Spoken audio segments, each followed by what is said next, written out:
जय माता रानी की। आज हम दुर्गा सप्तशती का चौथा अध्याय सुनेंगे। ऋषि कहते हैं, अत्यंत पराक्रमी दुरात्मा महिषासुर तथा उसकी दैत्य सेना के देवी के हाथ से मारे जाने पर इंद्र तथा देवता प्रणाम के लिए गर्दन तथा कंधे झुकाकर उन भगवती दुर्गा का उत्तम वचनों द्वारा स्तवन करने लगे। उस समय उनके सुंदर अंगों में अत्यंत हर्ष के कारण रोमांच हो आया था।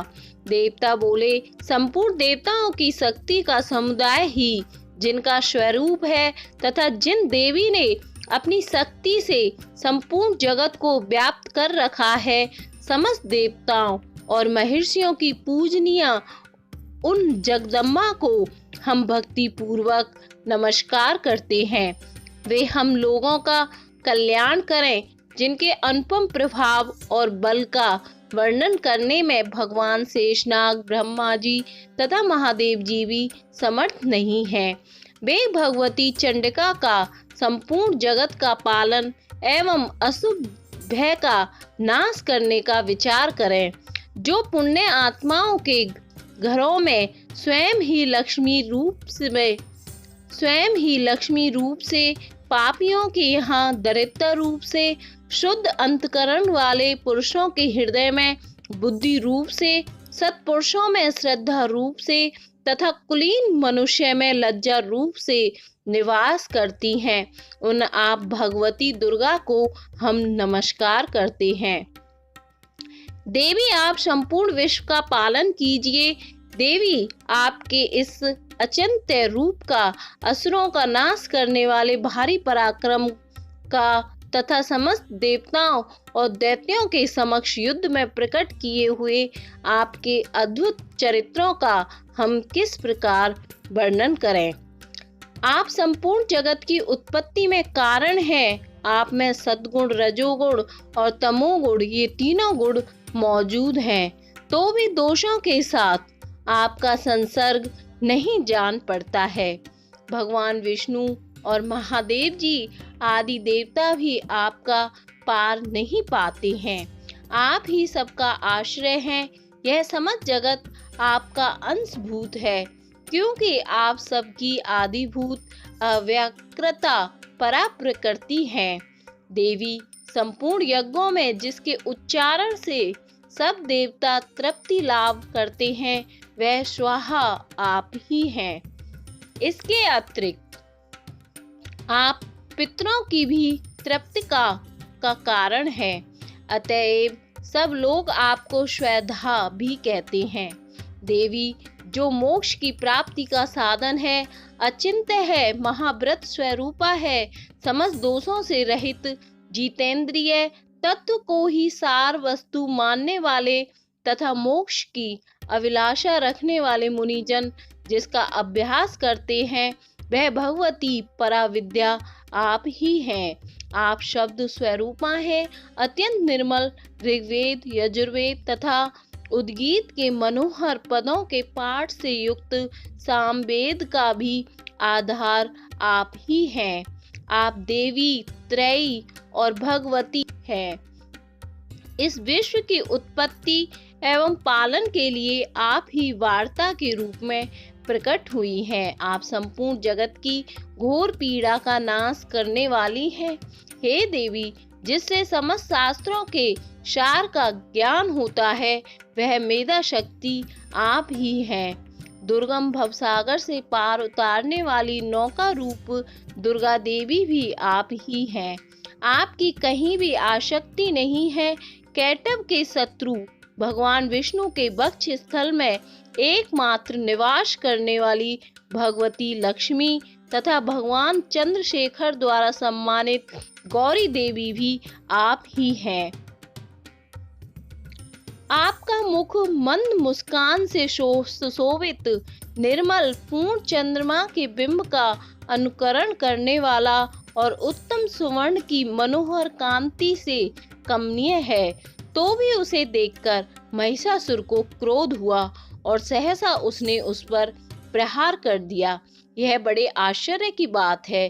देवी, वही मुख जब क्रोध से युक्त होने पर उदयकाल के चंद्रमा की भांति लाल और तनी हुई बाहों के कारण विकराल हो उठा, तब उसे देखकर जो महिषासुर के प्राण तुरंत नहीं निकल गए, यह उससे भी बढ़कर आश्चर्य की बात है, क्योंकि क्रोध में भरे हुए यमराज को देखकर भला कौन जीवित रह सकता है। देवी, आप प्रसन्न हो। परमात्मा स्वरूपा आपके प्रसन्न होने पर जगत का अभ्युदय होता है और क्रोध में भर जाने पर आप तत्काल ही कितने कुलों का सर्वनाश कर डालती हैं। यह बात अभी अनुभव में आई है, क्योंकि महिषासुर की यह विशाल सेना क्षण भर में आपके कोप से नष्ट हो गई। सदा अभ्युदय प्रदान करने वाली आप जिन पर प्रसन्न रहती हैं, वे ही देश में सम्मानित हैं। उन्हीं को धन और यश की प्राप्ति होती है।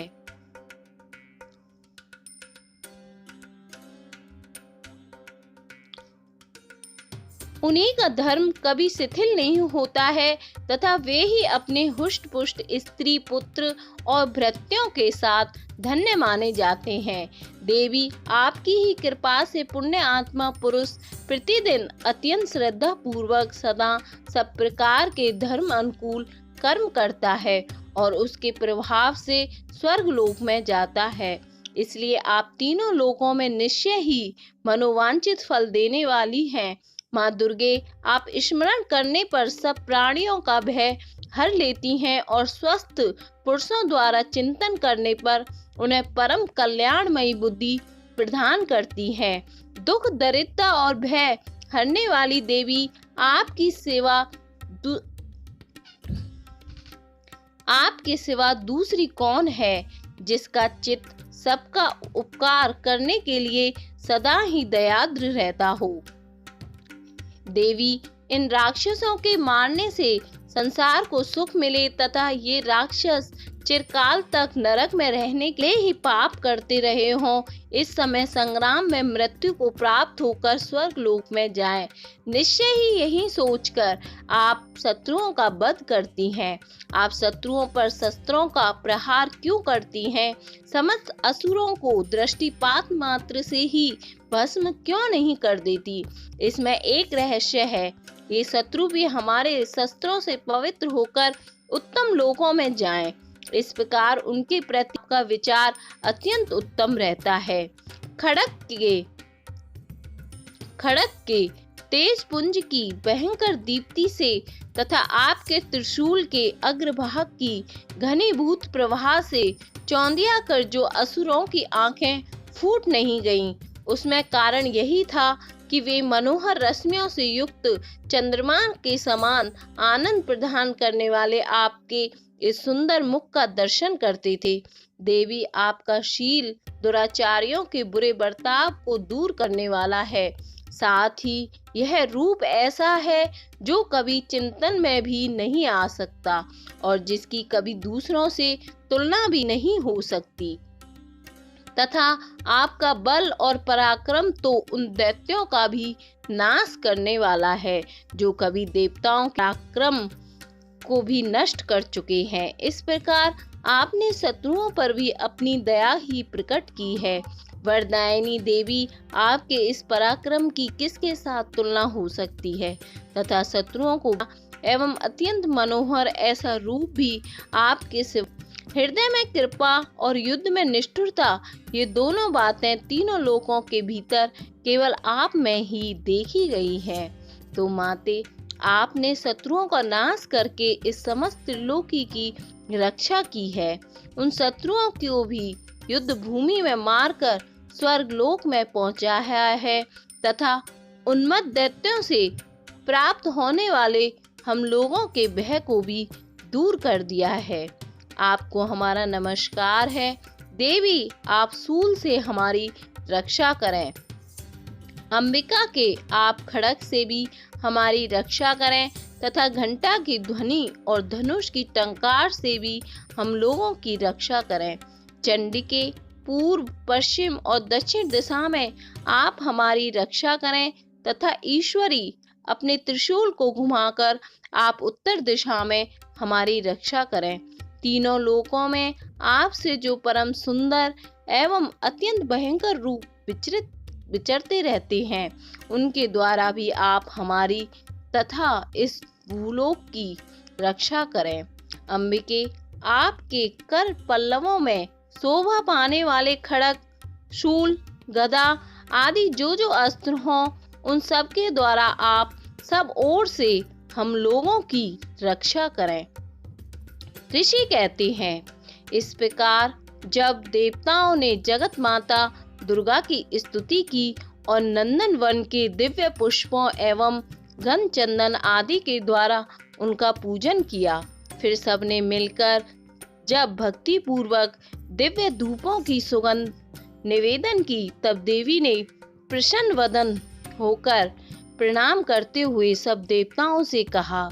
देवी बोली, देवताओं, तुम सब लोग मुझसे जिस वस्तु की अभिलाषा रखते हो उसे मांगो।